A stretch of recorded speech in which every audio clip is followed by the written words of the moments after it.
On a summer evening, my husband and I were traveling in our vehicle when all of a sudden we heard the tires screech. And then we felt the impact. We had just gotten hit from behind from an SUV. I was taken to a local hospital where there I found out that I was having early contractions. I spent a few days in the hospital and then my contractions stopped and I was released. I am lucky to have worn my seatbelt during the time of this accident because I could have got impacted forward and hit my stomach on the dashboard. Can you remember a time when you witnessed a car accident or ever involved in a car accident? I'm going to tell you some statistics in Arizona.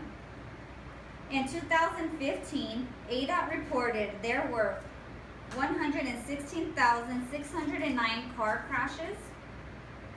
Approximately 2.45 persons were killed each day. One person was killed every 9.75 hours.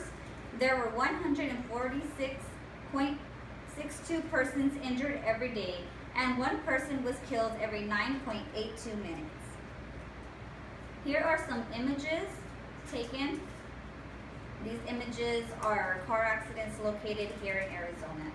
Let's start by looking at the dangers of not wearing a seatbelt. Car accidents can happen at any place and any time. Wearing a seatbelt reduces the risk of fatal injury to front seat passengers by 45% and risk to moderate to critical injury by 50%. In 2014, 78.7% of people in an accident wore a seatbelt. Of total fatal accidents, 48.1% were not wearing a seatbelt. Of those who wore a seatbelt during an accident, 76,452 were not injured. Of those who did not wear a seatbelt, only 4,605 were not injured. I can remember the day just like it was yesterday when my husband and I were hit from behind by another vehicle. I was scared and worried about myself and my unborn child. I was protected from my seatbelt. Today, I would like to encourage you to properly wear your seatbelt when traveling in a vehicle. As drivers and passengers, we need to be aware of the seatbelt law.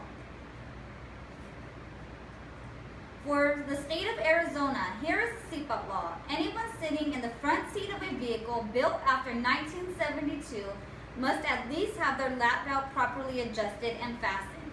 If a shoulder belt is available, that must be properly adjusted and fastened as well. So now that you know the dangers that we face while driving in a vehicle, what can we do to protect ourselves? Car accidents can happen anywhere, on highways and even residential areas. We need to be prepared and protected if we were ever to get into a car accident. One way to do this is by wearing our seatbelt. Properly wearing a seatbelt while traveling in a vehicle can protect ourselves if an accident was to occur. A shoulder harness is worn across the shoulder and chest with minimal slack. A shoulder harness should never be worn under the arm or behind the back. The lap belt should be adjusted so that it is snug and lies across the hips after fastening. You should be seated upright with your back against the seat and feet directly on the floor. Here are some images that show us how to properly wear the seatbelt. This one here is the lap belt. This one showed us how to properly wear them when it's over the shoulder. Never wear it from the back. After being involved in a car accident or witnessing a car accident, you feel the need to wear a seatbelt. As I can testify from my own experience, wearing a seatbelt properly when I was involved in a car accident helped protect me and my unborn child. So I encourage you to properly wear your seatbelt, whether you are traveling a short or a long distance. Wearing a seatbelt can make a major difference in yours or even your loved one's life. Don't ever think that you will not be the one involved in a car accident. You need to be prepared. To be prepared is by simply wearing a seatbelt when traveling either a long or a short distance.